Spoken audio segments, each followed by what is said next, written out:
And there's the all-important code that we see on these vehicles all the time. The U1900, which will be the dry solder joints in the clocks. First thing is first, guys. We will take the clocks out. Dan has set up the soldering iron system. So we're going to show you how to do a set of clocks. Right, so first things first, Dan. Clock removal. Probably the easiest part of this. We'll see if I can drop the screws today, shall we? No, I'm not dropping any more screws. Obviously, I'd have to edit that out like I did with my one, so I look like I was professional. So nice and easy, guys. Easiest way to do it is pop the steering wheel down. This cover literally just pulls across, and then it reveals two screws. It really is as simple as that. So that will be your first port of call. We've got Ed in this morning.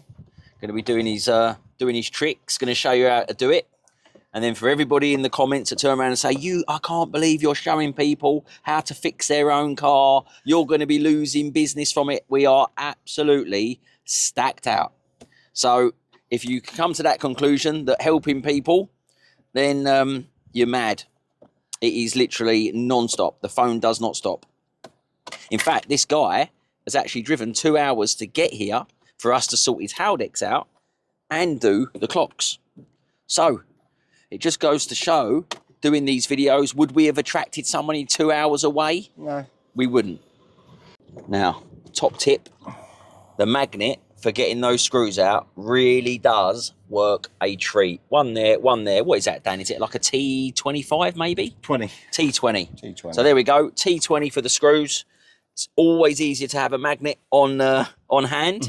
And then once them screws are removed, you just, there's a middle tab in the middle of these plastic surround, and you will see there, see, it's a bit hard with a light, but Dan has just wedged a plastic trim tool. Yeah. I can't really see there because of the light, but there's a plastic surround that sits in here. He's just put the plastic trim tool in, and he'll just prise it down gently, and then it comes out from the top. There you go. And you pull it towards you with those two trim pulls. You can see that there.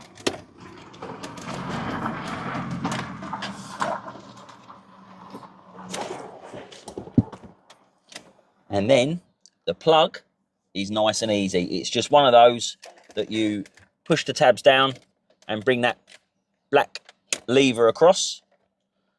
So pop that across, and then that will just pull out nicely. But I'll let Dan do that because I'm trying to do it one hand. There we go.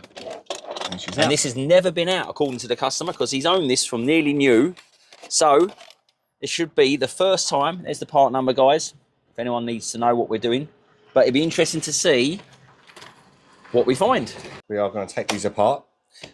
First thing we have to do is take off the black cover at the back. These ones aren't too bad to take apart. Just unclip with some little tabs.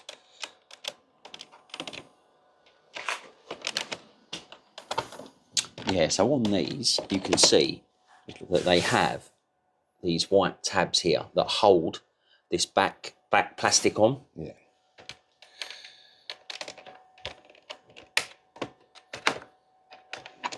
That one's quite painless.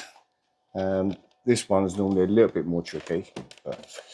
So basically what happens with here, where this plug goes in through the board, the other end of the board is where potentially the dry solder joints happen. So basically what you're doing, Dan, you're just prying out the white part cover to the black front face. Yeah. And it's got black tabs. You can see the black tabs there I'm pointing to. Yeah. So these tabs need to be removed from here, and they have to be done from this side. So you're basically pulling the lever across, which is allowing this here to be pulled through from the white end, yeah? Yeah. Got to keep a little bit of pressure on the... Because it just pops back in again. It'll probably do it a few times to me, but we'll see how we get on. So you'll see on there, once those tabs have been moved off, the white section will come away from the surround on the front. A little bit fiddly, just take your time. There's no need to try and smash the life out of it because it will break otherwise. Yeah. There you go. So that is how you remove the clocks from the front and back. Now, this is the good stuff now. Now, before you take any of these apart, I like to mark them, all the dials, so we know where they go when we put it back together. So I like to put a little pencil mark out of view. Try and get that in. So you know where those needles were when we take these apart. There we go. So just putting a mark, guys, just so you can see, out of sight, and you won't see those when that goes back together. But we know where those needles were at the start of taking these apart. Obviously, if you ever knock these needles, you're not going to mark it there. So you always bring it down to the bottom. Just give it a little move back so it stops. Then you know where the stop is. That's it. Okay, and to remove these, you always turn them, I wouldn't say anti-clockwise, it's not always true, to its start position, and you put a little bit of pressure on as you pull towards yourself. I'll get my fingernails underneath. Yep. And on this dial, I'm going to go anti-clockwise as I pull. That's it. And it pops off. And they just pop off like that, guys. You don't force it around the other way and do the same thing. You don't bring the dial. So you will bring it back to the stop. To the stop. And then a little slight bit pull of pressure and pull. Yeah. Got you. So I won't say anti-clockwise because on this one it's not anti-clockwise. It's clockwise because that's the stop point there. Right. So the stop point on the top, you're going to go clockwise. There we go. So to recap, anti-clockwise on the rev counter. These stops are on the opposite side, so these will go clockwise. Yeah. That's it. And then this is obviously the same. The stop is on the other side, so that will be anti-clockwise. There we go. There we go. So that is the needles removed off the clocks. Now, on the back, on the PCB, so this cage has to be removed from the screen. And that is held by these 4 tabs. Right, so look at these tabs here, guys. So, you've got 1, 2, 3, 4. And if you look, they're a hook tab that's just hooked over. That needs to be brought back to remove that middle section, which Danny's going to do now. They're not hard to move, so I'll just use my fingers. Just a little bit of pressure to bring it back. Little twist. Little twist. That's it. So all you're doing is just lining them up back to the middle. And that should be enough. To be fair, there we go. And that is how you remove that section on the clocks. Now, next up is the screen.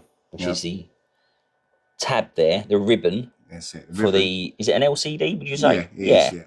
So that ribbon is just a push fit into this fixing here. And the way to remove this ribbon is you don't yank it as it is now. There's a slight different coloured, is that a cream coloured tab? Yeah, I can see that. Can you see that? Can you see that top lip, people? There, that cream coloured tab. That lifts up. So you need to get It's going to be really hard to film this, but I'm going to try. So all you do is just lift it up. There we go. Can you see that? And that will release the actual ribbon. So then you just lift it up. Look at that, guys. And that is the LCD removed. Okay, so now we're ready to remove the white casing from the board. Now this bit is fiddly. So bear with me while I try to do this, but it's the same thing. It's just got lots of tabs all the way around. Yeah, and it'll be the same thing before, a little bit of pressure so it doesn't pop back in. But you can see, look, these tabs here, there. That's what holds that board in. Yeah. So Dan's gone to the lap for this I one. have to do this because it's Dan's much gone tighter. for the lap. I think it actually grips on some other few other places as well, but yeah, we'll just run for it. The funny thing is, obviously, the full clocks, there's different various versions of the full clock, isn't there? Yeah, there is. So they do slightly vary, but all very similar in the way they sort of come apart. Just need to take your time. Don't break the tabs. And just, yeah, like you say, just take your time. But we're doing at least 2 or 3 of these a week at the minute. It's that crazy. Sorry, Dan, I want to say something. That came out particularly easy. So there we go, guys. Expect the worst. And then when it does come through and it does go easy, but then again, this has never been out, these clocks. He has owned this. There we go, look. He has owned this since new. But it looks like there's water ingress on there. Can you see that? There's some definite staining on there, isn't There is watermarks on that board, everyone. But now what we're going to need to do, this is your pins from the plug. We're going to need to check these for continuity and cracks, which Dan's going to do now to see if he can see any cracking in those joints. But the fact that I can see water, clearly see watermarks. Can you see the whiteness? Clearly see it, that there is something going on there. But we will check to see where we are. So I'm going to use my trusty magnifying glass. Yeah. You won't be able to see it on the camera. No. But I need to have a little look to see if we've got some cracks in there.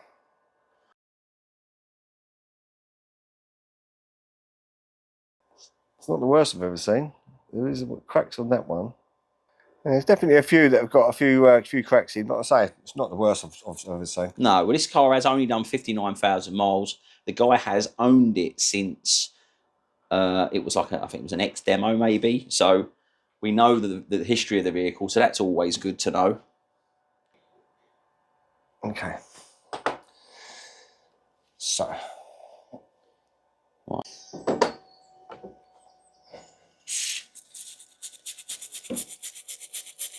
Interesting to see whether that is just a bit of surface damage or whether there's more to it, Dan. Exactly. Can you see that it has tracked across? Well, it was such a mess between the two. It's hard to say. Obviously, it wasn't a permanent because the car's driven here. So yeah, it just didn't start in the morning. Yeah. Well, what I think we need to do is, I mean, now that it's very clean now, I think we could put it back together and see if we've still got these faults. Yeah, definitely something going on with these clocks, isn't there? I don't see anything else. The initial, when I first looked at these pins, especially stop there. The lights, it's hard inside the workshop, isn't it? I should have some more lights up really, but which I thought was some cracking, it was actually some shadows. So the actual pins look quite clean and tidy on here. So basically what we're going to do, guys, we are just going to blob the solder in. I've also set my solder station to 400. So is that 400 degrees? Yes. Right. It's very, very hot. You don't want it to be too hot because it's not so bad on doing this work, but if you're ever doing anything on a chip, process or whatever, if it's too hot, you'll cook the chip. And using the flux, Dan, across the solder joints there, it just gives it a much easier take on the solder. It allows the solder to flow. I mean, the solder's fluxing anyway, but I just like to make sure it flows nicely. Otherwise, what happens is that when you put a bit of solder on, it goes between the two pins, and then you're trying to clean it off all the time. So I just like to do it like this.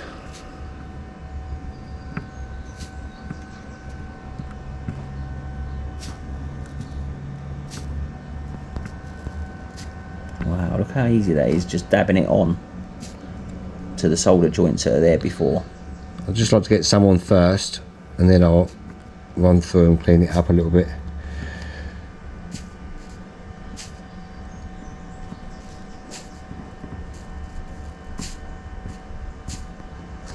So basically what we're trying to do, guys, is just try and get rid of that U1900 fault code that exists within the car.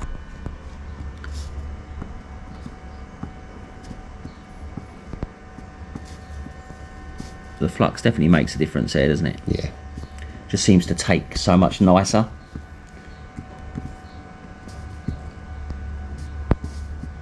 It's got the solder station on, nice and hot, 400 degrees.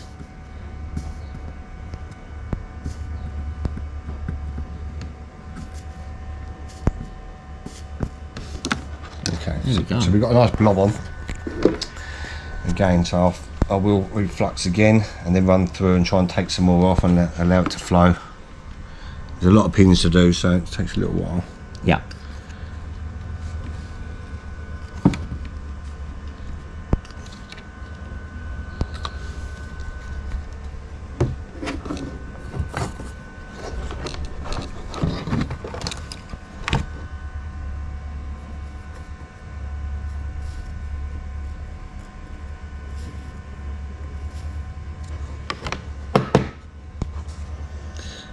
So what I was doing there is that I'm pulling off some of the solder and it gets stuck to the end of the soldering iron. Yeah. I tend to do a few and then knock off any excess.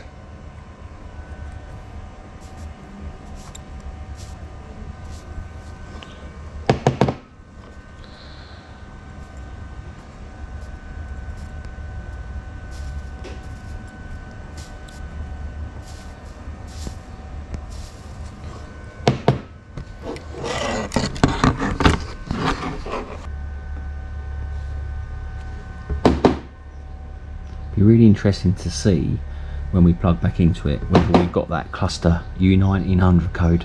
Yeah. When I take these apart, I look at these and go, oh my god, I can't believe it's still working. Okay. Just want to get this flux off. You don't want to leave the flux on the board because it is corrosive. That's it. So just using some electrical cleaner there to get the rest of the flux off the board and clean up those solder joints. Right, the proof will be in the pudding, guys. Right, so just a case of putting the two Torx screws back in. That's all pushed in nicely. In fact, I might even be able to put that, start that one by hand. There we go. They are very, very easy to drop. That's it. So nicely pushed in. You'll see there should be no gap around there. And then these, I've got two lugs that just push through the clocks and clip like so. That is another one done. So that is the U1900 dry solder joints. Hope you like the video. Don't forget to like and subscribe to see what we get up to next. Take care, guys.